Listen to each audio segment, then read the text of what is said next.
How's it going, guys? Welcome back to the CanucksLand Podcast. Today we're going to be going into sort of a season preview, season outlook sort of podcast today. Our three topics of the day are storylines going into this upcoming season. Where do the Canucks fit in the Pacific, and the best and the worst case scenarios for the Vancouver Canucks this upcoming season? I'm so excited. The content's going to start ramping up a little bit. We're going to get a bunch of more shorts coming out. The YouTube videos are probably going to stay the same, a little restructured. Mondays is going to be all This Week in CanucksLand. Wednesdays are going to be fun. Fridays are going to be the podcast, and that could change as the season goes on. But shorts, we're going to get the game reviews coming in. We're going to get more talking because there's more news. With the season going, there's going to be news. Hopefully there will be a lot of stuff to talk about this upcoming season. I can't wait.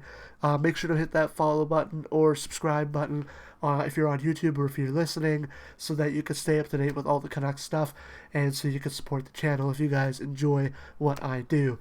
But without further ado, let's hop right into storylines going into the season for the Vancouver Canucks.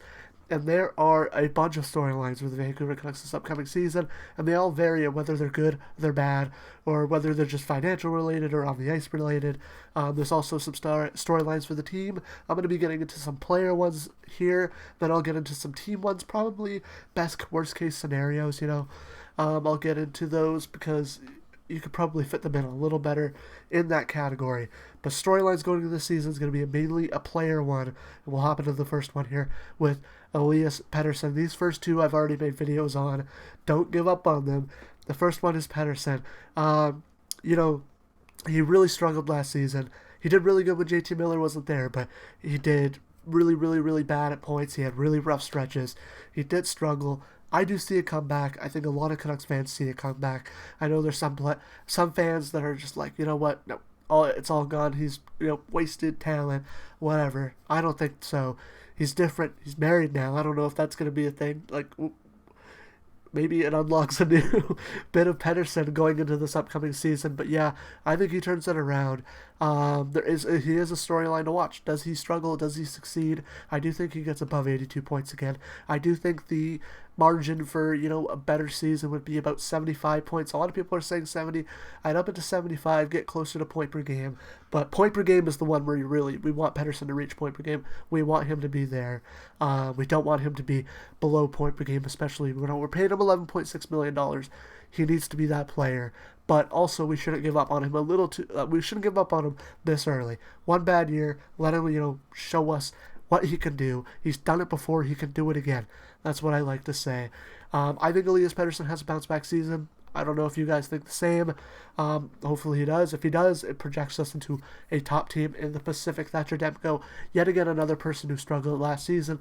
He struggled with injuries. Pettersson did struggle with injuries, but Demko was held off the ice for a extended amount of time due to injuries. He really struggled with it. He also struggled on the ice with a low save percentage than what he's used to putting up normally in seasons. So Demko has to take a step, probably playing about 50% of the games, maybe 55, 60. I'm not sure if you put him up too high. I think Lankinen is able to stabilize that workload a little bit, keep Thatcher Demko off the ice, and, let him gain health. Let him be more healthy throughout the season. Kevin Lankinen is a solid backup for us, so I really think that Demko could have a bounce-back season, but it's all up to health. I think when he's on the ice, he's the best goaltender. One of the best goaltenders, not the best goaltender, but top 5 in the league when he's on the ice. But he's got to be on the ice. He has to be on the ice. And Kevin Lankinen, very serviceable, solid backup for when Demko, needs just a rest day. He's not supposed to be that guy who's taking the starter workload and, going with it. It's got to be Demko. But, yeah, I hope that Demko comes back. I hope that Pettersson bounces back and they have really solid seasons. It could propel us immediately. Just those two things will propel us into a playoff spot. I do think so, because we're only 6 points out. Those were the two players that it really, everything went wrong for those two. If they bounce back, we could be pushed right into a playoff spot. Filipino, he has a bit of a storyline. Will he adapt to that 2C role? Will he be that guy to step up and be a second-line center and make it so the team doesn't have to, shed assets, go out and spend money or spend, Lettermanky, Willander, a valuable prospect assets, a first-round pick, going out to get a guy to replace that second line center role. Will Filipino step up? Will he put up a good season? I think 60 points is a good benchmark for a second line center like Hito. Going and putting up 60 points with guys like Besser. I think he plays with Besser. Garland. Those are two guys that could really, help boost Hito. I think he had really good chemistry with Besser. We'll see what he does if he plays with Garland. I hope he plays with Garland. Maybe he plays a little bit with DeBrusk. I think those players will help elevate him, but also his game needs to elevate. It doesn't just need to be helped by other players. I hope he takes that next step. I hope he does. But he could be a really solid third-line center for us if he doesn't. But he needs to jump into that. If he jumps into that second line center role, then it takes away having to make a move. It takes less stress off management. They could be a little more open with what they want to do at the trade deadline. So yeah, Filipino got to take that next step. Even if he doesn't, it's okay. We can go get a 2C. If the market is a little bit dry, we do have to overpay a little bit just for a guy to bring in. That's fine. But the best case scenario is Hito steps up and becomes that guy. Ratu could also be that. You could have, a huge breakout season and tear it up, but I don't think Ratu's going to be there just yet. Third line center, though, I do think that he ends up at the end of the season probably with like 30 points as a third line center, very solid, really good on the face-offs. That's what I like about Ratu. He needs to be in the NHL. We need that face-off help. Very, very good on the draws.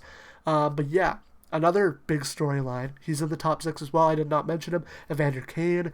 How's he going to do with his new team? Is he going to perform well? He says that the time off that he had throughout the whole season last season, it felt like it turned back the clock a little bit. He came in, he went 50, it was like a half point per game. Really, really, really good in the playoffs. I do think that he can step up, be that guy for the Vancouver Canucks. And, hometown kid. There is a bit of a pressure, but I do think that if there's a guy who can, really go in with a lot of pressure and make something of it, I do think it could be a guy like Evander Kane. Seems like a very solid mental player. You know what I mean? Like, he'll take penalties. He'll always be that kind of player, but he'll go in, put up a good amount of points. But yeah, he could lose you some games by taking some dumb penalties.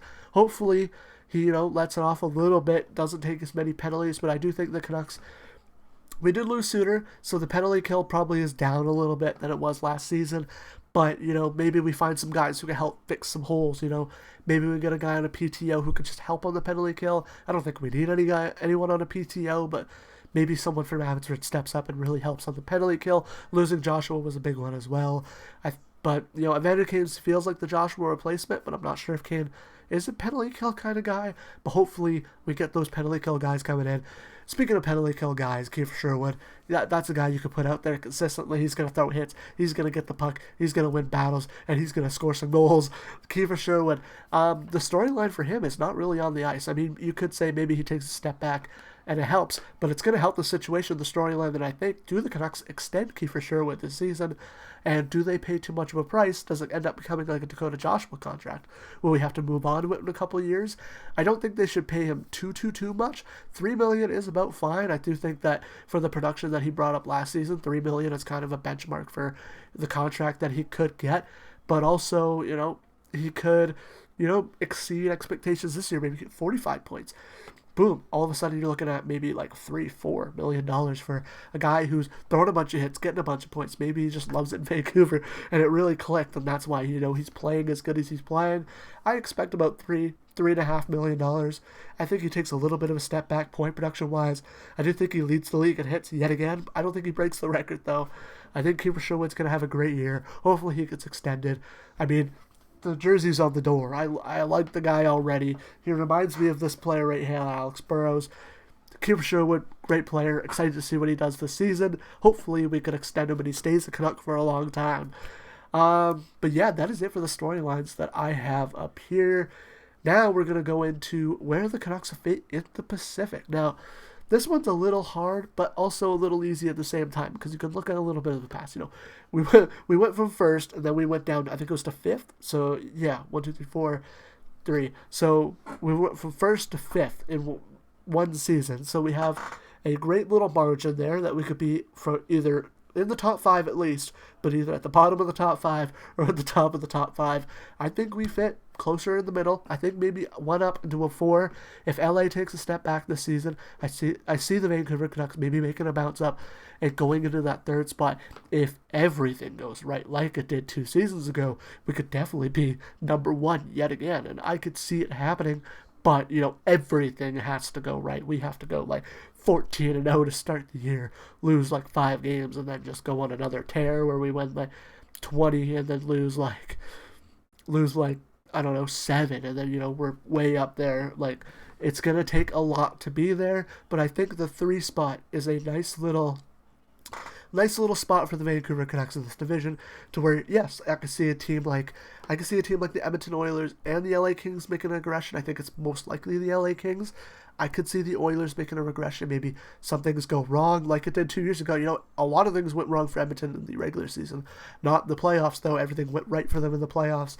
A lot of things went wrong early for Edmonton, then went right. Vancouver, a lot of things went wrong. Started to turn things around, but it didn't go as right as Edmonton. What did they have, an 18-game win streak? It was amazing. It was awesome to see. I'm not a Canucks fan. We're not supposed to like the Oilers, but you got to respect an 18-game win streak. That's amazing. But yeah, I can see Vancouver fitting into that 3 spot. But you know what? If anything, it's probably going to be 3-4 wild card or bottom of the division. If a couple things go right, we take a little bit of a step up, like how we did it last year. So 6 points out into the playoffs, probably at the bottom of the division, probably in a wild card spot. If everything goes wrong again, we could drop further. There's some fans who I see who things are going to go wrong for Vancouver. I don't think so. I'm optimistic. I'm hopeful for this season. I think a lot of things are going to go right. Hopefully we fit right into that 3 spot. And that was the easiest question to answer. I think it's right there in that 3-4 zone, maybe the 5, and we could move up 1-2, but that's if everything goes insanely right. All right, best and worst case scenarios for the Vancouver Canucks. I did kind of just say that, didn't I? Best case scenario is first in the Pacific or second in the Pacific. I would say a good case scenario is top 3, or a best case scenario is just top 3, no matter what. At least getting a divisional spot, having to play someone that you know well, someone that you played a lot during the regular season, right?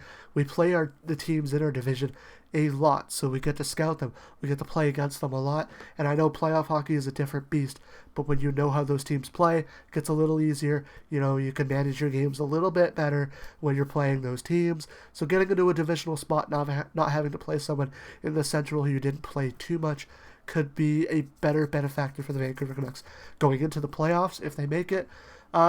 Worst case scenario is we finish 5th or 6th and we're not in the lottery. If we're gonna lose, let's lose, okay? I'm not on team tank, but if we're we lose 20 straight to start the year, let's lose another 62. Let's get who would it be? Gavin McKenna. It's Gavin McKenna this year. Let's go get Gavin McKenna. But yeah, best worst case scenarios are there. Let's do some best worst case scenarios for players. I think Pettersson, worst case scenario, below 70 points. Or worst case scenario, below 70 points. Best case scenario, above 82.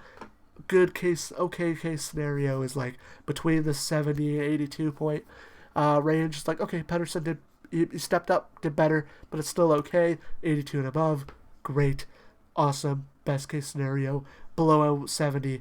Worst case scenario, Demko, him not being healthy.